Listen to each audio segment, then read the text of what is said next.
Pelaksanaan sholat Idul Adha 10 Zulhijjah 1442 Hijriah akhirnya dibolehkan oleh pemerintah Lubuk Linggau. Atas hal ini sejak pagi hari, masyarakat antusias menyambut pelaksanaan sholat Idul Adha dengan mendatangi sejumlah masjid.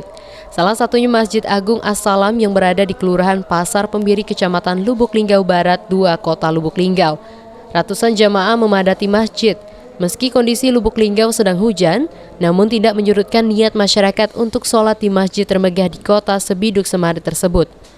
Untuk membantu jamaah, petugas masjid dikerahkan untuk mengatur jarak antar jamaah. Bertindak sebagai imam sholat di Masjid Agung As-Salam ialah Syahrul Qodir, Mubalil Rahmat, kemudian untuk khotib dan doa Febri Eras Caniago.